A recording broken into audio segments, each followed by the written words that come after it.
Hello, friends. Have you ever asked yourself, what are we really? How did we get here? Where did this body structure come from? How is it that right now I'm sitting in front of a camera talking to you? Understanding where we came from, how we were formed, and why we look the way we do are among the most fundamental questions of the human mind. Some people answer these questions with superstition, but the good news is that science has answers for these questions. Answers that are precise, tested, reproducible, and real. Not magical, not instantaneous.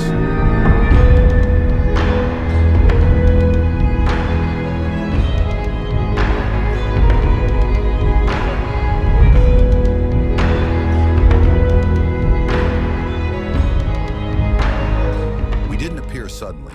We changed over millions of years. We were eaten, we killed, we got scratched, we fought. Like a sculpture not carved by an artist, but by the environment over generations. This process is called evolution. In this episode and the next three, we want to talk about human evolution, from what evolution actually is, to what human species existed before us, and the path that led to the humans we are today. The story of humans is a story of survival. Our ancestors faced earthquakes, floods, droughts, migration, wars, disease, and drastic environmental changes. This path wasn't simple. It was full of elimination and selection. And more importantly, there is no guarantee that this path will continue. Evolution always does its work. When we say natural selection is ruthless, we don't mean it makes conscious decisions. It's indifferent to our desires, morals, ambitions, and even survival. What exactly is evolution? A common mistake is thinking evolution means progress, becoming better or more perfect. That definition is wrong. Evolution means changes in populations under environmental pressure. Scientifically speaking, changes in allele frequencies in a population over generations. Here we have two key concepts, genes and alleles. A gene is the instruction for building proteins, which shape our body structure, physiology, and many traits. An allele is a different version of a gene. For example, the gene for eye color can have blue, green, dark brown, or light brown alleles. Blood type genes have A, B, O alleles. Even in animals like butterfly wing color, which can be light, dark, or patterned. Each individual usually has two alleles per gene, one from the father, one from the mother. These alleles can be dominant, recessive, or have incomplete dominance. What does the environment do? The environment doesn't decide what is good. It only decides what stays. A famous example, giraffes. In the past, giraffes had necks of different lengths. When low-level food became scarce, giraffes with longer necks could reach higher leaves, survive, reproduce, and pass their long neck alleles to the next generation. The environment didn't make the giraffe's neck longer. It only preserved the long-necked giraffes. And this distinction is very important. But this trait also had a cost. For example, extremely high blood pressure when a giraffe lowers its head to drink. The giraffe's body had to develop a powerful heart and specialized vascular valves to prevent brain damage. Now, a rhetorical question. If all giraffes had short necks and there was no diversity, what would happen? The answer is obvious: extinction. Where does diversity come from? Diversity has three main sources: genetic mutations, completely random, without purpose, but the main source of new alleles. Genetic recombination during reproduction. Every child receives a completely new combination of their parents' genes. That's why hair can be curly, straight, or wavy, eye color may come from one parent, and height may resemble another family member. Migration and genetic drift. For example, a group of a population migrates, or a natural event, flood, landslide, disease, wipes out a large part of the population. Like giraffes falling while crossing a mountain, suddenly allele frequencies in the population change. This diversity is the fuel of evolution. Without diversity, a species sooner or later goes extinct. Natural selection. The environment removes incompatible genes and preserves compatible ones.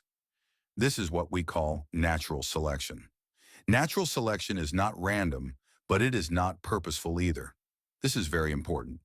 Mutations are random, but natural selection acts non-randomly. not to reach perfection, but simply for adaptation to the current environment. What did Darwin say? Natural selection is the cornerstone of Darwin's theory. Darwin made three key observations. 1. Variation in species. He observed birds on the Galapagos Islands whose beaks had different shapes and sizes. This was a spark for him. He realized the type and size of their beaks were related to the kind and size of the seeds they ate. 2. Overproduction. Organisms reproduce more than the resources available. That means there may be limited environmental resources compared to the number of individuals, but they produce more offspring. This leads to competition. This behavior itself is an evolutionary mechanism and may be one of the reasons why some species gradually become better adapted generation by generation.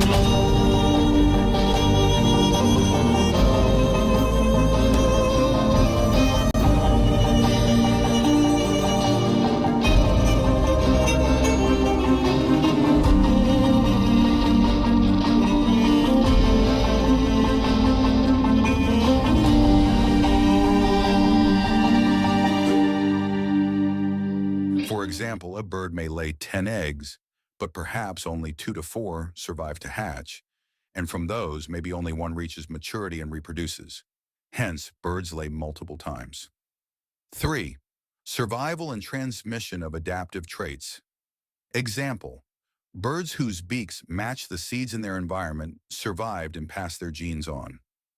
Darwin did not know DNA, but he understood that the environment decides which traits persist. The costs of evolution, trade-offs. Evolution always involves trade-offs.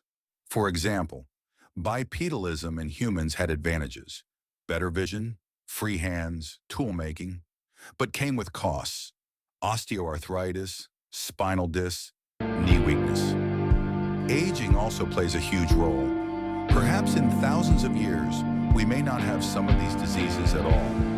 Perhaps even tomorrow, a mutation in a bacterium or virus could wipe out humanity.